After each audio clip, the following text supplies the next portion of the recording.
Welcome back to The Breakdown. So para sa ating news and updates, pag-uusapan lang natin saglit yung recent na FIBA Olympic Qualifying Tournament kung saan naglaro yung Gilas Pilipinas. And unfortunately, natalo tayo at hindi tayo nakakuha ng ticket para sa Paris Olympics. Pero maraming mga positive things kasi nakakatuwa na tinalo natin yung number 6 ranked basketball team sa world na Latvia na ikinagulat ng maraming tao. And then obviously yung pinaka sikat siguro or pinaka pinanood na laban is against sa Georgia kung saan natalo tayo by 2 points pero panalo pa rin siya dahil sa format ng tournament. And then yung fact na parang 2 points lang sila lumamang sa atin and we could have won it anytime na. Hindi, yun nga, yung fact talaga na nakasabay tayo sa mga top teams ng Europe dito sa tournament na to na wala talagang nag-e-expect. And yun, yung heartbreaking loss sa Brazil na parang panalo na sana biglang nag-breakdown ng third quarter. So, pag-usapan na natin saglit.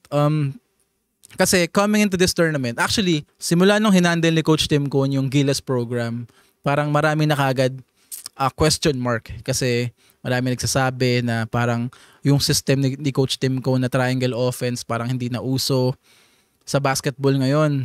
Puro fast-paced na yung laro And ang triangle, alam naman natin na slow pace yan, half-court set yan. Parang hindi daw gagana, lalo internationally. Maraming mga ganun na kume-question dun sa program And then, nag-decide si Tim Cone, naglabas siya ng lineup niya na consisting of only 13 players at wala ng pool. Even that, maraming nambabash online. Maraming kume-question na parang, okay, masusustain ba to? 13 lang yung players, tapos ikikip mo to for 4 years. Yung ibang players dyan, medyo may edad na. By year 4, parang siguro pa-retire na ibang players or baka matanda na. And then, nung naglabas sila ng final roster, marami na namang mga kume-question at may mga doubts kasi parang walang totoong point guard. Si Scottie Thompson yung parang main point guard niya and then si Chris Newsome na hindi naman talaga totoong point guard. Technically, yes. So, wala daw natural point guard, walang true shooters, ganyan. Yun yung mga kumakalat na issues, mga doubts ng tao surrounding this Gilas program coming into this tournament. Pero ang positive naman kasi na nangyari doon is nagulat yung lahat sa performance nitong Gilas team na to. Lalo na nung specifically papunta dito sa pinaka-recent na OQT. Kasi marami tayong key losses coming into this tournament kasi yun nga, si AJ Edu injured, isa sa mga konti na nga lang yung big man natin and then nawala pa yung masasabi natin na best defensive big guy natin in AJ Edu. I think siya lang yung big man natin na kayang sumabay sa speed at sa playstyle ng mga big man sa international. And so big loss talaga dapat yun para sa Gilas. Actually hindi dapat, naging big loss talaga siya. And nawala si Scottie Thompson, ang ating best player, I think ito yung parang pinaka main man ni Tim Cone sa triangle offense And sadly, wala na nga tayong point guard, nabawasan pa tayo ng isang main facilitator ng offense natin. So yun, pumunta yung Gilas with only 11 players at ang dami nagda-doubt na parang siguro wala tayong may papanalong game, bakit ipapakita natin, yun nga dahil walang point guard, walang shooters. Pero come first game, parang ginulat nila yung buong mundo by defeating Latvia na parang almost perfect basketball yung nilaro ng Gilas di ba? With the old school triangle offense na gumana pa rin internationally. Yun nga, natalo natin yung number 6 ranked team sa mundo na Latvia. And then, coming into the second game naman, against Georgia, parang ang taas ng confidence natin na kayang-kaya natin yung Georgia. So yun, natalo tayo ng 2 points sa Georgia pero nakakatawa kasi doon dahil sa format ng team, parang nakapasok pa rin tayo sa semifinal. So parang yes, moral victory ay hindi masyadong, I think yung fact lang na sobrang close game natin against sa Georgia, naging sobrang saya na ng mga Pilipino, including me, na ganitong level na yung playstyle natin na pinapakita natin na hindi ko nakita sa Gilas Pilipinas the past years nung iba pa yung program at nung iba pa yung coach. So, pero yun nga, no moral victories para sa team na okay, maganda yung pinakita natin, dumikit tayo against the top teams pero at the end of the day, hindi tayo nakakuha ng ticket sa Olympics and maghihintay na naman tayo ng another 4 years para makapag-try, makapasok sa Olympics. So, the plan is to keep this team intact for 4 years. So, nung in-announce ni Tim Cone yun, na 4 years pang magsasama-sama tong team na to, marami na namang nag-shake ng heads at nag-doubt kasi nga, yung iba sa mga players natin, aging na. And in 4 years, for example, si Japet Aguilar. Actually, Japet Aguilar is not supposed to be a part of this team dahil nag-retire na siya sa team na to last year pa.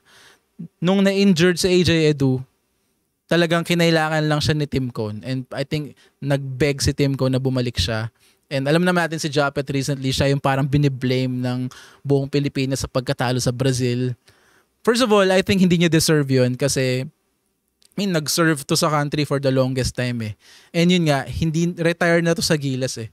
And pinabalik lang talaga to ni Tim Cone at hindi natin siya dapat sisihin kasi talagang hindi niya kasalanan most kung bakit tayo natalo. Yes, he made some like crucial mistakes pero yung 11 points, hindi naman yun lahat galing sa kanya eh.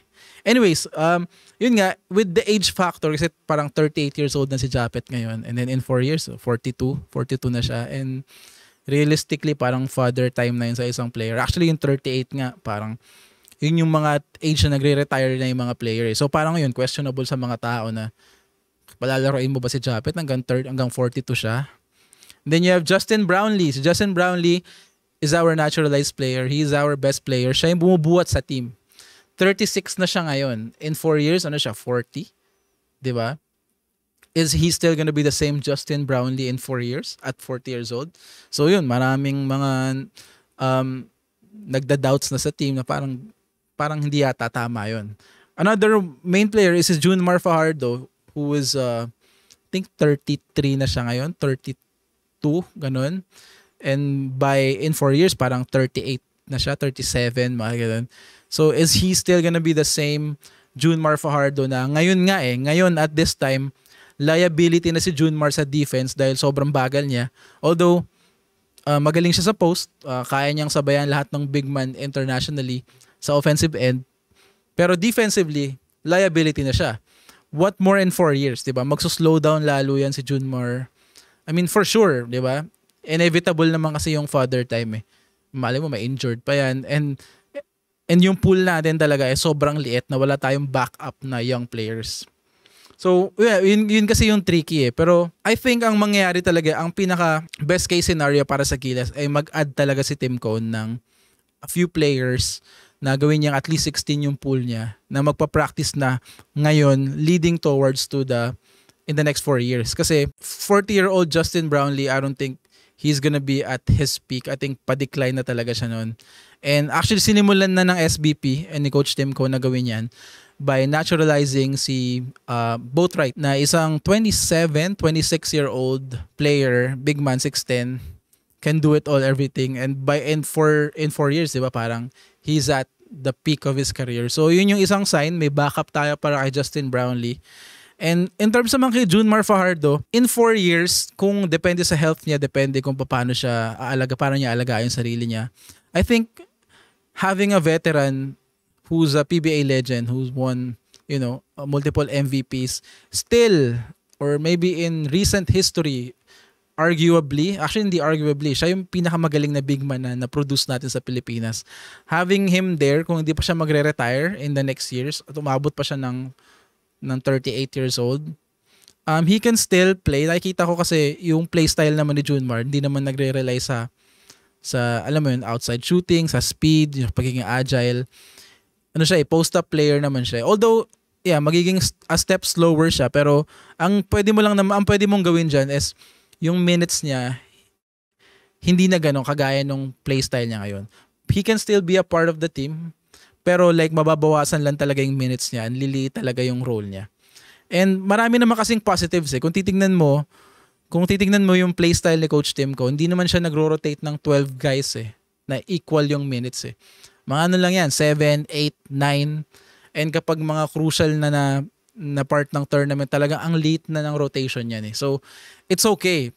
Dahil marami tayong young guys na magde-develop in the next 4 years. Para sa akin lang andyan si Kevin Kembao, who's really young. Obviously, Kai Soto is the future of Philippine basketball. In 4 years, he's only gonna get better. 'Di ba? Ngayon, medyo payat pa siya. 4 years, lalapad pa yan, lalaki yan. And parang hindi natin alam kung saan aabot yan sa career niya sa mundo na for sure, in the next 4 years, gagaling lang yan. Same with AJ Edu, Carl Tamayo, Dwight Ramos is probably gonna be still the best local player ng Gilas. And yun lang naman yung mga positives kahit meron tayong mga few na aging, siguro yung naturalized natin talaga yung pinakakailangan palitan, but in terms of yung sila Junmar, I think he's okay. Kasi maraming up and coming bigs sa talagang magde-develop pa in 4 years. So I think we're in good hands. If I were, kung ako ang magdadagdag ng player sa pool, siguro maglalagay ako ng totoong shooter. And si Jordan Heading ang pinaka nakikita ko magfi-fit doon. And kung naiisip ng marami nila na parang, baka masyado maliit nga si Jordan Heading para sa shooting guard position internationally. Balikan nyo yung college days ni Jordan Heading. Point guard yung laro niya. So, kaya niyang maging point guard. Kung nagko-convert rin lang tayo ng point guard and Scottie Thompson and Chris Newsome and Dwight Ramos, gawin na rin natin kay Heading. Diba? I think makakasabay siya. I think siya yung pinaka-best bet natin as a shooter dito sa tournament na to. Another thing is, kailangan natin magdagdag ng wing defenders. Although we have really good and athletic wing guys, kagaya ni Calvin Oftana, andyan sila Jamie Malonzo, I think kasama pa rin siya sa pool. I think kailangan natin ng mga mag-develop, not magdagdag or mag-develop, yung mga kagaya nila Carl Tamayo at ni Kevin Kiambao na maglaro at 3. Actually, ni-start na nila ngayon. Nagkino-convert na nila yung dalawa na yun maging 3-man. And yun nga, yung positive side nun is in 4 years kung magtutuloy-tuloy yung development nun, di ba? There's no telling kung magiging gaano sila kagaling na small forward natin sa Pilipinas. So, wala. Yun lang yung mga nakita ko. I know maraming nagbabash pero marami rin naman kasing positive sa team. Basta tandaan nyo lang, marami pa rin tayong young guys na up and coming. And yung mga veterans natin na aging, ang mangyayari niyan, magsiswitch lang naman yung minutes nila.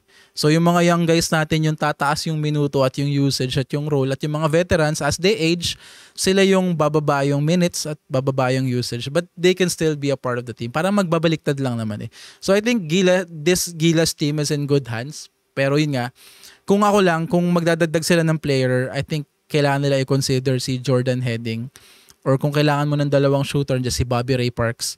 Pero I think all in all, maganda yung direction ng program, and sana magtuloy-tuloy kasi parang na-prove na natin time and time na tayo sa Pilipinas as basketball fans or as basketball, parang religion ang basketball.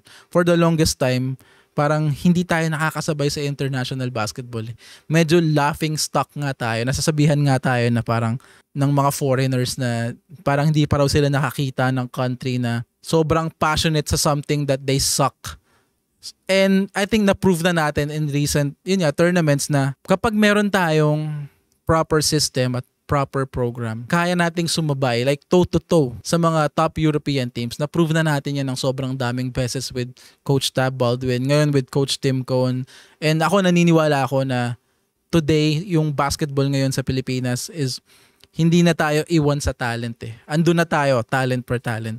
And dyan yung mga politics, andyan yung mga maraming issues. Pero kapag tayo ay nakapagbuo ng team na may magandang programa at magandang sistema ng coach, kayang-kaya nating sumabay sa mga international teams sa ibang bansa. And wala, yun lang guys. And mamaya guys, meron pala tayong special guest. Siya yung commissioner ng 7-10 basketball leagues na si Vincent Urbano. So yun guys, abangan natin yung kwento niya guys sa pagbabalik ng The Breakdown.